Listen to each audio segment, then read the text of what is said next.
நம்முடைய பிதாவாகிய தேவனாலும் கர்த்தராகிய இயேசு கிறிஸ்துவினாலும் உங்களுக்கு கிருபையும் சமாதானம் பெறுவதாக.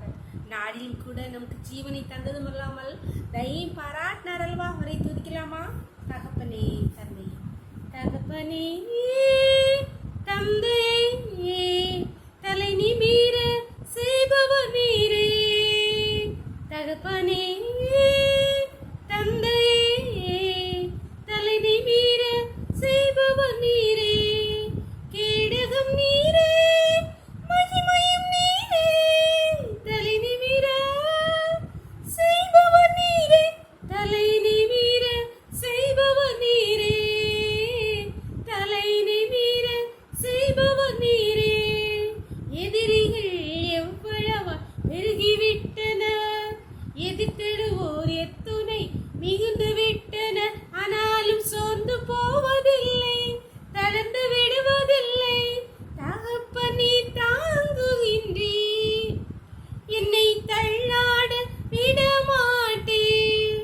தகப்பன் நீர் தாங்குகின்றீர், என்னை தள்ளாட விடமாட்டீர்.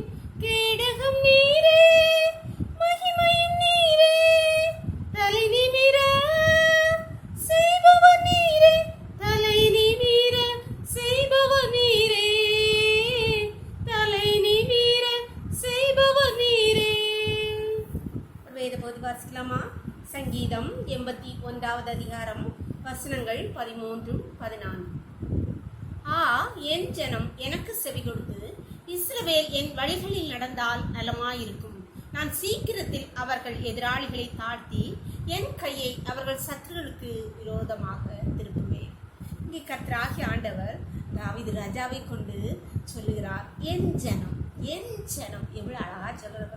என் ஜனம், என் பிள்ளைகள் எனக்கு செவி கொடுத்து இஸ்ரவேல் என் வழிகளில் நடந்தால் நலமாயிருக்கும். அப்படி நடந்தாங்கன்னா என்னன்னு அடுத்த வசனத்தை சொல்கிறார். நான் அவர்கள் எதிராளிகளை தாழ்த்தி, எதிராளிகளை என்ன செய்வார்? தாழ்த்தி அவர்கள் என் கையை அவர்கள் சத்துருக்களுக்கு விரோதமாக நீட்டுவேன் என்று சொல்கிறார். கர்த்தருடைய கரம் நம்முடைய சத்துருக்களுக்கு விரோதமாக நீட்டப்படும் போது அவர்கள் அழிக்கப்பட்டு கர்த்தர் உங்களை உயர்த்துவது உறுதி. இந்த கவலையோடு சத்துருக்களால் பொல்லாங்கனாலும் மனிதர்களாலும் பல்வேறு பிரச்சனைகளை பாடுகளை அனுபவித்திருக்கிற உங்களை பார்த்து தான் சொல்லுகிறார், நீ எனக்கு செவி கொடுத்து நடந்தா நான் என் கையை சத்துருக்களுக்கு விரோதமாக நீட்டுவதும் அல்லாமல் அவர்களை தாழ்த்தி போடுவேன் என்று சொல்றார். கர்த்தர் நீங்க அவர் சொல் கேட்டு நடக்கும்போது உங்களை உயர்த்தி உங்கள் எதிராளிகளை தாழ்த்தி போட்டு உங்கள் எதிராளிகளுக்கு விரோதமாக அவர் தம்முடைய கையை நீட்டுவார். உங்களுக்கு ஆதரவாக அவர் தம்முடைய கையை நீட்டி உங்களை ஆசீர்வதிப்பார். உங்களை ஒப்புக்கொடுத்து ஒவ்வொருவரும் ஒப்புக்கொடுத்து ஜோமல்லமாப்பா, நான் இனிமேல் உங்கள் வார்த்தையின்படி உடைய கற்பனையின்படி உமக்கு பிரியமானதை செய்வேனப்பா என்று ஒப்புக் கொடுக்கலாமா? அப்பொழுது கர்த்தர் நமக்கு இது செய்தல் முடிப்பார். எங்களை நேசிக்கிறீங்களே அன்பின் தகப்பனே, தர்மியான நாளை கூட எங்களுக்கு இவ்வாய் தந்தீங்களே பார்க்கடா கொடி நன்றி தகப்பனே. நாளையும் காலம் எம்மட்டுமா என்னுடையதாக உள்ள கரம் உங்கள் கிருபைகளை தாங்கினதே அப்பா. நன்றி நன்றி அப்பா. இப்பொழுது மடியாளோடு இணைந்திருக்கிற ஒவ்வொரு பிள்ளைகளும் உடைய கருத்திலே தருகிறோமாப்பா. பாடுகள், கஷ்டங்கள், பலவீனங்கள் மத்தியிலே கர்த்தாவே எனக்கு ஏன் இந்த பாடுகள், ஏன் இந்த பிரச்சனைகள், ஏன் இந்த கண்ணீர், ஏன் இந்த இல்லாமை, வருத்தம், பலவீனம் என்று சோர்ந்து போயிருக்கிற பிள்ளைகளோடு நீங்கள் எனக்கு செவி கொடுத்தார். உங்கள் சத்துருக்களை தாழ்த்தி உங்கள் சத்துருக்களுக்கு விரோதமாக என் கையை நீட்டுவேன் என்று சொன்னீரப்பா.